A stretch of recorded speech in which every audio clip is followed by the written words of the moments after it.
Hello. Class 10th विषय विज्ञान के अंदर हम लोग देख रहे हैं अम्ल क्षार और लवण। और अम्ल क्षार लवण को जैसे ही हम लोग आगे की ओर बढ़ाते हैं, इसके अंदर हमारा एक टॉपिक आता है जिसका नाम होता है सूचक। सूचक क्या होता है, क्योंकि आगे की ओर हमारे को एक क्रियाकलाप देखने हैं कि उन क्रियाकलापों के अंदर इन सूचकों का महत्व रहता है। अब हम लोग देख रहे हैं कि अम्ल और क्षार हमने देखे थे इससे पहले वाले टॉपिक के अंदर, और उसमें हमने देखा था कि स्वाद में किस प्रकार से रहते हैं वो, और पीएच की वैल्यू क्या रहती है, कौन से H+ आयन को देते हैं, और बहुत सारे उसके गुण हैं जो अपन ने देखे थे। यहाँ पर हम लोग देख रहे हैं कि आखिर में क्या होता है कि कुछ रासायनिक परिवर्तन जैसा अम्ल और क्षार करते हैं, उन रासायनिक परिवर्तनों को जब हम लोग देखेंगे ना, तो इसके अंदर उन परिवर्तनों का अध्ययन कैसे करें, उन परिवर्तनों का पता कैसे लगाएं। समस्या क्या आती है, देखिए आप, समस्या ये आती है कि अगर हम लोग एक क्षार लेते हैं, जैसे अपनों ने लिया कि NaOH एक क्षार लिया है, ठीक है, NaOH मतलब सोडियम हाइड्रोक्साइड, और अम्ल लिया अपनों ने यहाँ पर HCl अम्ल ले लिया, तो ये अम्ल रहता है। इस अम्ल की क्रिया क्षार से करी और ये क्या बना रहा है, लवण बना रहा है NaCl, और क्या बना रहा है, H2 बना रहा है, जल बना रहा है। इस क्रिया को हम लोग कहते हैं उदासीनीकरण की क्रिया कहते हैं। उदासीनीकरण में यहाँ लिख देता हूँ, उदासीनीकरण की क्रिया। आप लोग इसको यहाँ पर भी याद कर सकते हैं, इसको पहले भी अपनों ने पढ़ रखा उदासीनीकरण की क्रिया को, लेकिन एक बार और ध्यान रखना क्योंकि ये बहुत महत्वपूर्ण अभिक्रिया होती है।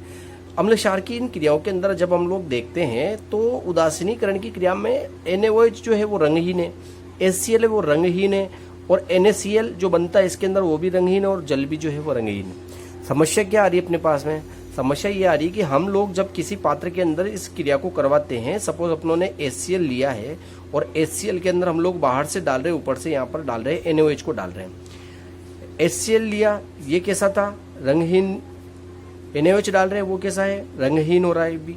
तो अब अपने को कैसे पता चले कि अभिक्रिया हो रही है या नहीं हो रही है, इसका पता कैसे चलेगा?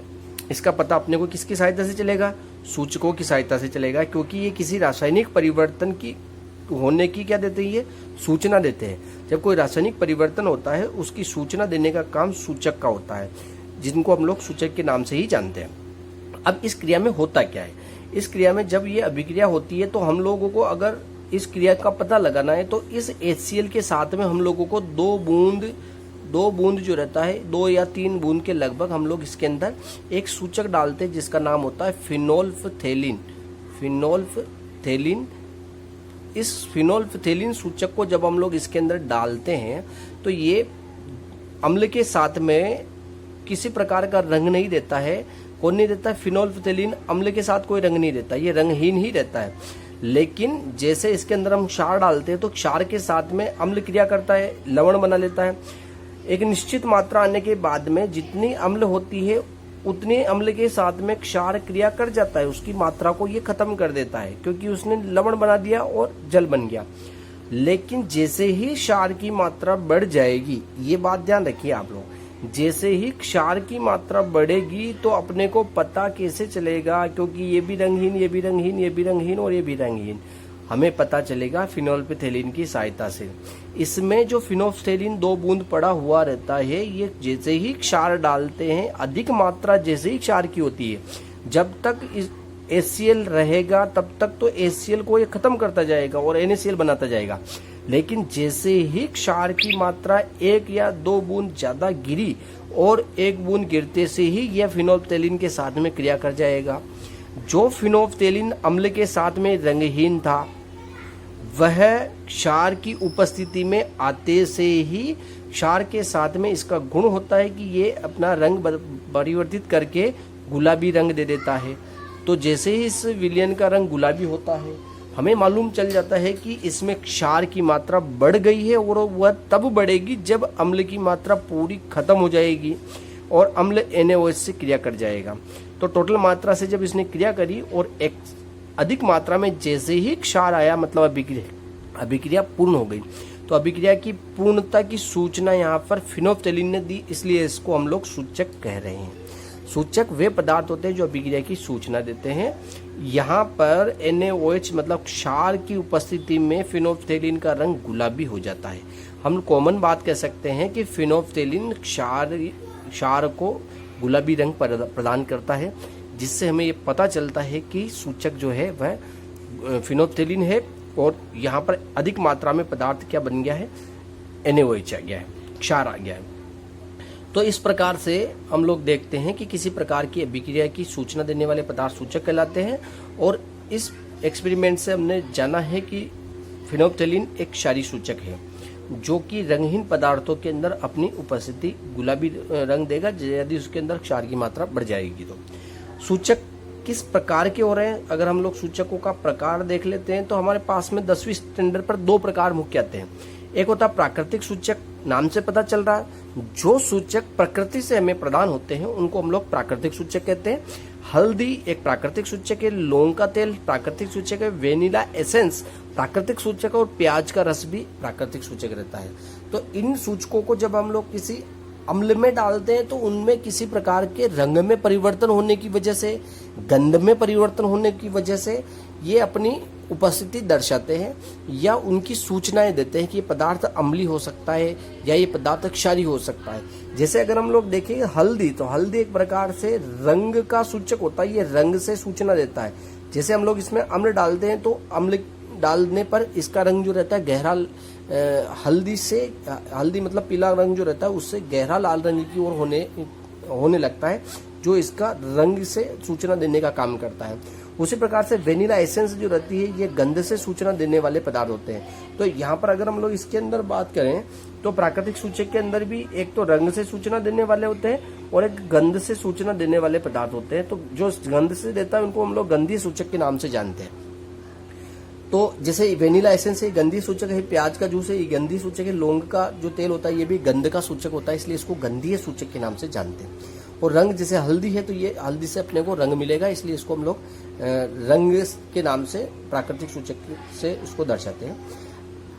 कृत्रिम सूचक या संश्लेषित सूचक जो प्रकृति में नहीं बनाकर हम लोग उनको लैब में बनाते हैं उनको हम लोग कृत्रिम सूचक कहते हैं या संश्लेषित सूचक कहते हैं। संश्लेषित सूचक में एक आता अपने पास में, एक उदाहरण है अपने पास में फिनोल्फ्थेलिन, ये क्षारीय सूचक के अंतर्गत आता है। मतलब क्षार की उपस्थिति में अपने रंग की में परिवर्तन करके ये अभिक्रिया की पूर्णता की सूचना देता है।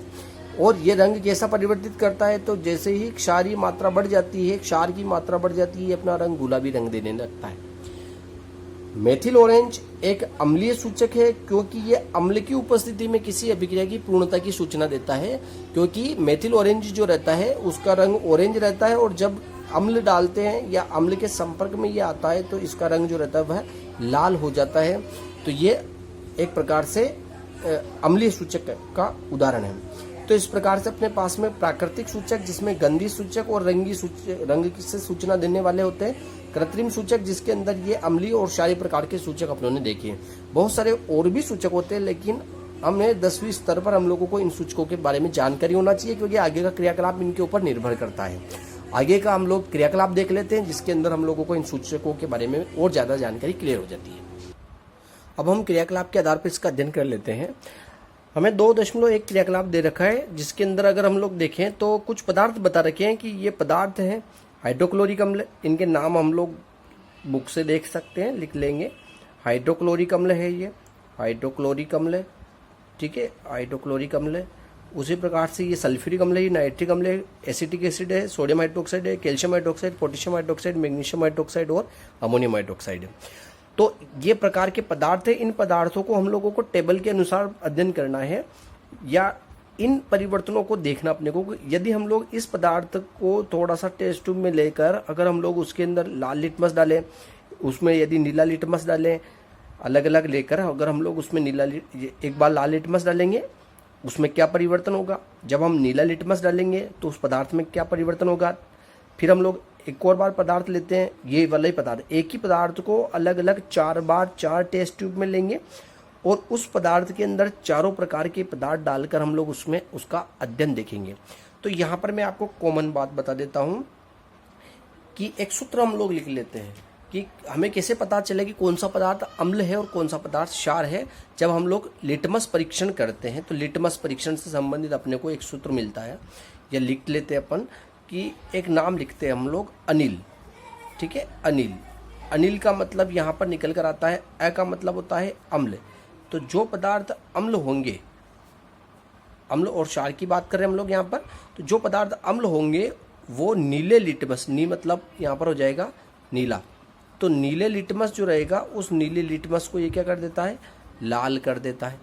नीले लिटमस को लाल कौन कर देता है, अम्ल कर देता है। तो इस तरह से हम लोगों को ये नाम याद रख लेना, ए मतलब अम्ल है, नी मतलब नीला है और ल मतलब लाल।